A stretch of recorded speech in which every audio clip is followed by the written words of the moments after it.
Hi students, today we'll study about superficial charge distribution. Up till now we studied about charge being distributed in a ring or in a line of charge. What if charge was distributed on the surface of a disk like this green disk that you see on your screen? Or what if you had charge distributed on the surface of a sphere like this? In that case, what would be the electric field because of this charge distributed on the surface, in the region around the sphere or the disk? That is what we are going to study in this chapter. We're also going to study about what electric potential is generated when charge is distributed on the surface of a disk or on the surface of a sphere. So let's begin. So first of all, let's calculate the electric field due to a disk which is charged on the surface. So you see this blue disk on the screen and it has surface charge on it. Now, as you can see, it lies in the xy plane. So its axis is along the z-axis and the radius of the disk is r. And now we want to calculate the electric field at a distance z on the axis of this disk. How do we go about doing that? Well, we already know what the electric field because of a ring on its axis is, isn't it? We calculated that in the previous chapter. Now what if we considered a lot of ring elements on this disk? Elements like this, and this. So we can take small elemental rings like this and calculate the electric field due to each of these elements at a distance z on their axis. Then we can integrate the electric field due to each of these small elements, from 0 to a distance r, to calculate the net electric field due to the entire disk at a distance z on its axis, isn't it?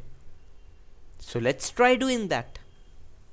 So here I've considered an element that is at a distance small r from the center. The radius of this ring element is r, and as you can see, its width is dr. So we will now calculate the electric field dE due to the small ring element at a distance z on the axis of this ring element. So what will the electric field due to this ring element be? It will be this expression. Now we already know that the electric field because of a ring is 1 by 4 pi epsilon naught into qz by z square plus r square whole raised to 3 by 2. We had studied this formula in the previous chapter. In the case of a ring element, the charge q can be replaced by the elemental charge dq. The rest of the formula remains the same. So this will be the elemental electric field because of this elemental ring at a distance z on the axis of the disk. We can now integrate, this expression and this expression to obtain the value of the total electric field, which will be the sum of all the elemental electric fields. Now the only glitch here is that we have two variables. We have q, you see, dq, and then we have r, because for different elements r will be different because r is the radius of the element. So we will convert one variable into the other. dq can also be written as sigma into 2 pi r dr. How is that so? You see, dq is the charge on the elemental ring, which is equal to charge per unit area of the disk into area of the element. Now charge per unit area of the disk has been assumed to be sigma, this sigma here, and the area of the element is clearly 2 pi r dr, isn't it? Because the circumference of the element is 2 pi r and the width of the element is dr. So dq is sigma into 2 pi r dr. Making the substitution here, we finally get the value of electric field as this expression. As you can see, I'm simply integrating the electric field due to a single ring element from 0 to r because the elements vary from 0 to r. On integration, the final value of the electric field due to a charged disk comes out to be sigma by 2 epsilon naught into 1 minus z by square root of z square plus r square. This electric field is the electric field due to a disk on its axis at a point that is at a distance z from the center of the disk. You must remember this formula because it will be very useful in solving objective type questions. One fascinating thing occurs when you actually keep on increasing the radius of the disk such that it becomes infinite. What if r is infinite? In that case, our disk can actually be replaced by a sheet of charge. An infinite sheet of charge. And the electric field, when you substitute r tending to infinity in the expression that we just derived, becomes sigma by 2 epsilon naught. What that tells us is that the electric field due to an infinite sheet of charge is sigma by 2 epsilon naught perpendicular to the direction of the sheet of charge. It also means that the electric field due to an infinite sheet of charge is constant.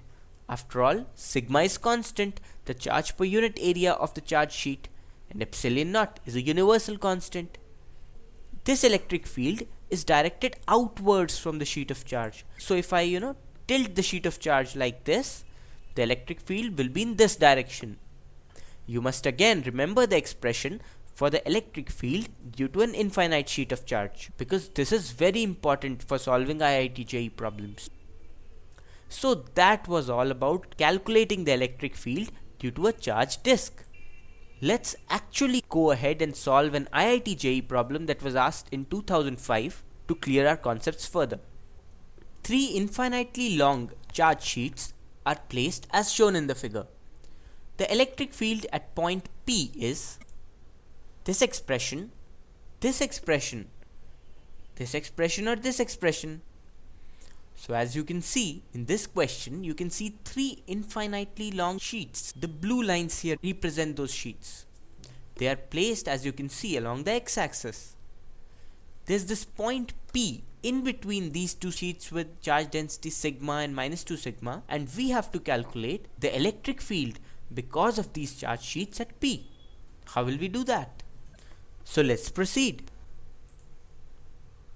Here we have these 3 charge sheets. The electric field due to the first charge sheet that you see on your screen at P will be sigma by 2 epsilon naught. The direction of this electric field will be downwards, because as you know, the electric field due to a charge sheet is outwards, from the charge sheet. Similarly, the electric field due to the third charge sheet, this one, will be downwards, and it will be sigma by 2 epsilon naught. After all, this charge sheet is negatively charged, and the electric field due to any negatively charged body will be towards that body, isn't it? So the electric field because of this charge sheet placed at z equal to minus a at point P will be sigma by 2 epsilon naught. And the electric field because of this charge sheet placed at z equal to 0 will be 2 sigma by 2 epsilon naught. This is because its charge density is 2 sigma. Again, this electric field will be directed downwards towards the z equal to 0 charge sheet because it is negatively charged. These will be the net electric fields at the point P because of each of the charge sheets. We can now add these 3 electric fields. And when we add these 3 electric fields, we get the final value of the total electric field as minus 2 sigma by epsilon naught k. That is, we have an electric field 2 sigma by epsilon naught in the downward z direction, isn't it? Therefore, option B is the correct answer. All that we did in this problem was individually calculate the electric field due to each charge sheet at P and then add up all those electric fields. Let's now move on to the next concept. How do we calculate the electric potential due to a disk? That's our next concept. We will calculate the electric potential just as we calculated the electric field due to a disk. You see, we will again consider an elemental ring on this disk, which is at a distance small r from the center of the disk, and we will calculate the electric potential because of this elemental ring at a distance z from the disk. The elemental potential will be this expression, 1 by 4 pi epsilon naught into dq by square root of z square plus r square. Remember, we had derived in the previous chapter that the electric potential due to a charged ring is 1 by 4 pi epsilon naught into q by square root of z square plus r square.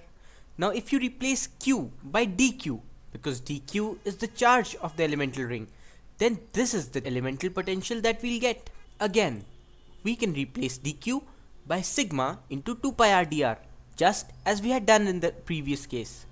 That's because sigma is the charge per unit area and 2 pi r dr is the area of the element, the circumference of the element, into dr. When we integrate this expression, we get the value of the final potential of a charged disk. We'll integrate from 0 to capital R because the elemental rings vary from 0 to the radius of the disk r. This is the final expression of the electric potential due to a charged disk. V is sigma by 2 epsilon naught into square root of z square plus r square minus z. This potential is at a distance z on the axis of the charged disk. Again, this expression is important and you must remember it. Now what will happen if r tends to infinity? You know the disk is infinitely large.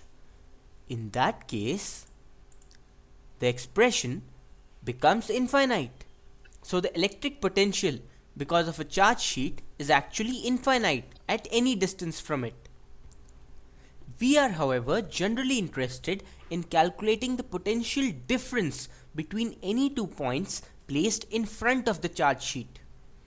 So for example, if you have a point here and a point here, and this is our charge sheet, then in general we are interested in calculating the potential difference, between these 2 points, the V difference.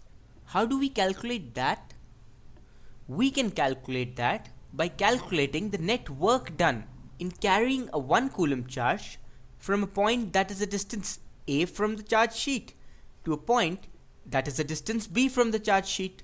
After all, the work done in carrying a 1 coulomb charge from one point to another is the potential difference between both the points. We discussed this concept when we discussed the concept of electric potential.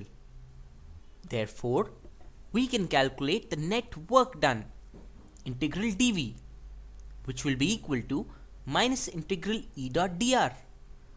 We already know that the work done in moving it from A to B will be integral E dot dr integrated from A to B. We already know that the electric field due to an infinite sheet of charge is sigma by 2 epsilon naught.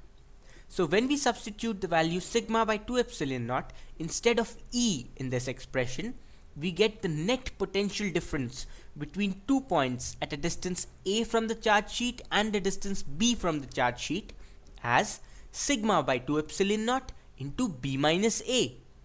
This is a very important expression and it will be very, very useful in solving objective type problems. So make sure you memorize it right now. And to further embed the significance of these formulae in your memory, let's solve a problem that was only recently asked in IIT JEE. It was asked in IIT JEE 2004. There are 2 large parallel metallic plates S1 and S2 carrying surface charge densities sigma 1 and sigma 2 respectively. They are placed at a distance d apart in vacuum.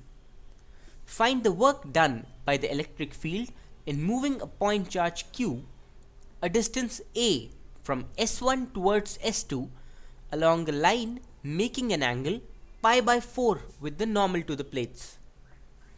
Now at first glance, this question actually seems to be very tough. The language is complicated. What exactly is happening? Let's draw a diagram and see what the question is stating.